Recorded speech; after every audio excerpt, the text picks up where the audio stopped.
Dr. Laura Jakubowski, and in this video I am going to demonstrate a recrystallization.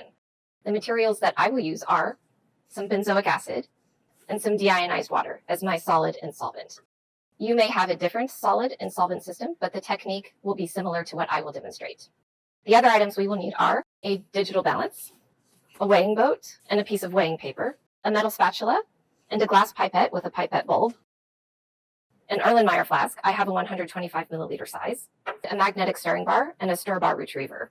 We will also need a thermometer and metal tongs, a graduated cylinder, and a small beaker. I have a 25 milliliter graduated cylinder and a 50 milliliter sized beaker. We will also need wire gauze and a watch glass, and I'll set these items to the side for now.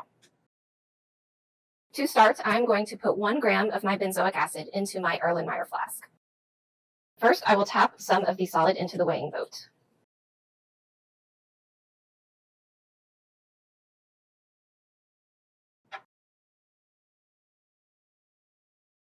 Next, I'm going to use the weighing paper to transfer the solid to the Erlenmeyer flask. And I'm going to fold 2 of the corners of the weighing paper in, as shown here, in order to make it easier to transfer into the flask. So I will place this weighing paper on the balance and push the tare button to zero it out. Next, I'll use my spatula to transfer 1 gram of the benzoic acid.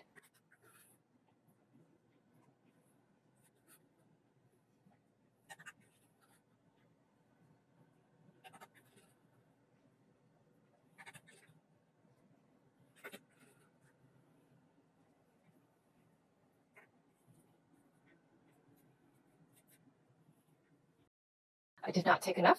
Let me get a bit more in the weighing boat.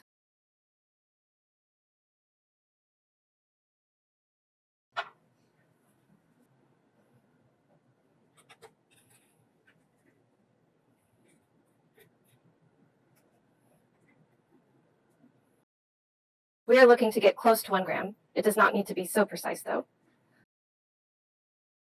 So I was able to get exactly 1 gram on this balance. If you take slightly more or slightly less, that's okay. Just record whatever exact amount it is that you take. Next, I'm going to transfer this from the weighing paper into my flask.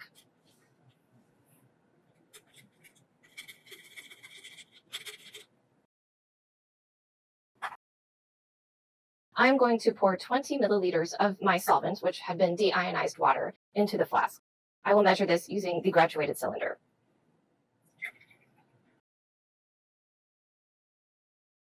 And this is another measurement that does not need to be so precise. I have close to 20 milliliters. And pour this into the flask. Next, I'm going to put the magnetic stirring bar into my flask as well. I'm going to set this on the hot plate and begin to heat. I want this to come to near the boiling point of water. I will turn on the stirring feature to have a good steady stirring rate. In addition to this, I will heat some additional solvent. If not all of my solid dissolves, I will need to add more hot solvent. And just to note, I had used 20 milliliters of my solvent with the solid. I knew the solubility of my compound by looking it up to know that this was the amount of solvent which I need. The goal is to not exceed the amount of solvent for it to dissolve at elevated temperature. You want to have your solid just barely be soluble in your solvent. So it might be likely that I need to add additional hot solvent into my flask in order for the solid to dissolve. That is why I have a separate beaker here. I will add a little more solvent in there. And as needed, I will transfer this hot solid from the beaker into my flask in order for all of the sample to dissolve. So right now we are waiting for this to heat up. We want this to be near boiling. If at any point you need to handle your flask, check the top. If it is not too hot to hold, you can pick it up from the top of the flask to swirl as needed. But if you find that it is too hot for you to handle, you can take tongs and use tongs to grab and lift your flask as needed. So now we will wait for this to come to an appropriate temperature to dissolve our solid.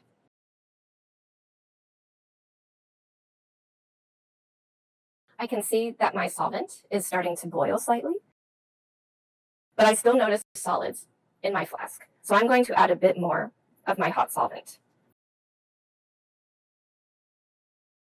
I'm looking to add a minimal amount of hot solvent in order for my solid to dissolve.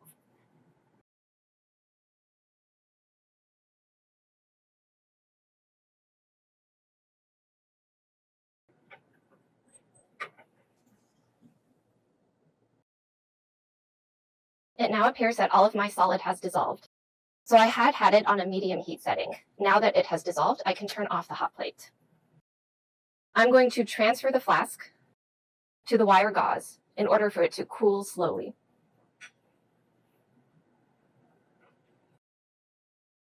I'm also going to cover it with a watch glass as it cools. So now we have taken our flask with our dissolved sample off of the hot plate. It is sitting on the wire gauze and it is covered with a watch glass. We should leave it like this, undisturbed, until it comes to room temperature. You will start to see the formation of crystals during this time. Once it comes to room temperature, then you are ready to move on to the next step.